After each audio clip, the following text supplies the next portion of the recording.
ایک بزرگ فرماتے کہ جب مجھے 4 چیزوں کا جب سے مجھے علم ہو گیا نا، اس کے بعد میری زندگی میں ایسا سکون اور میری زندگی میں ایسی بہار آ گئی کہ آج تک میں کوئی غم اور کوئی فکر میرے اوپر کبھی حاوی نہیں ہو سکی۔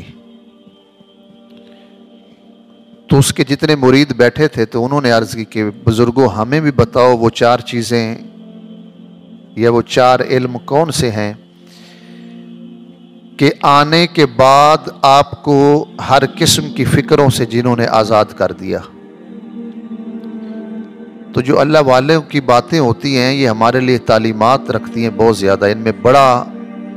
سبق ہوتا ہے۔ تو اس بزرگ نے جواب دیا، سب سے پہلا کہا اللہ نے جو حق میرے ذمہ لگایا ہے، اللہ نے جو حق میرے اوپر رکھا ہے نا، اللہ نے اس کو میرے سوا کوئی دوسرا ادا نہیں کر سکتا۔ رب نے میرے ذمہ جو چیز لگائی ہے وہ میں ہی کروں گا، اگر میں نہیں کر پایا تو میرے علاوہ کوئی اس کام کو سر انجام نہیں دے پاتا۔ تو کہتے جب سے میں نے یہ بات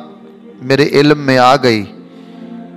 اس دن سے آج تک اللہ کے جتنے بھی احکامات تھے جو بندے کے اوپر ہیں، کہا میں نے کوشش کر کے اپنے حقوق کو ادا کر دیا ہے۔ یہ تو نہیں ہو سکتا کہ زکوٰۃ ہم پر فرض ہو اور پھر ہم یہ کہیں کہ ہمارے بچے زکوٰتیں بعد میں دیتے رہیں گے، حج بھی ہم پر فرض ہو اور ہم کہیں ہمارے بچے حج کرتے رہیں گے، نماز ہم پر فرض ہو اور ہم کہیں ہمارے بچے نمازیں پڑھتے رہیں گے۔ یہ نہیں ہو سکتا۔ جو چیز میرے ذمہ ہے، جو چیز آپ کے ذمہ اللہ نے لگا دی ہے، اس پر حق بندے کا یہ بنتا ہے کہ وہ اللہ کی اس ذمہ داری کو وہ خود ادا کرے گا۔ اگر وہ خود ادا نہیں کرتا تو وہ مجرم ہوگا۔ تو بزرگ فرماتے ہیں جب سے میں نے اس حق کو سمجھ لیا نا، اس بات کو، پھر میں نے اپنی زندگی میں کبھی اللہ تعالیٰ کے حق کو ایسا نہیں سمجھا کہ میں نے کل پر رکھ دیا ہو، میں نے ہر ذمہ داری کو پورا کر لیا۔ پہلی بات۔ دوسری بات فرماتے ہیں کہ ایک چیز ہے جو مجھے ڈھونڈ رہی ہے، ایک چیز ہے جو میری تلاش میں ہے، جب سے میں نے یہ جان لیا ہے کہ اس چیز سے میں کبھی بچ نہیں سکتا تو پھر میں نے اس کی تیاری شروع کر دی۔ تو لوگوں نے کہا جی وہ کیا ہے؟ کہا وہ ہے موت۔ جب سے میرے علم میں یہ بات آئی ہے کہ اینما تکونوا یدرککم الموت ولو کنتم فی بروج مشیدہ، اللہ قرآن میں فرماتے تم بڑے بڑے محل بنا لو، بڑے بڑے برجوں میں اپنے آپ کو چھپا لو، بڑے بڑے تم موٹی دیواریں بنا کے اندر بیٹھ جاؤ، لیکن رب فرماتا ہے اینما تکونوا یدرککم الموت، موت تمہیں ان بڑے بڑے برجوں میں بھی آ کر تمہیں پکڑ لے گی، تمہیں موٹی دیواروں کے پیچھے بھی آگے، تم کروڑوں پہرے دار کھڑے کر دو لیکن موت پھر بھی تم پر آ جائے گی۔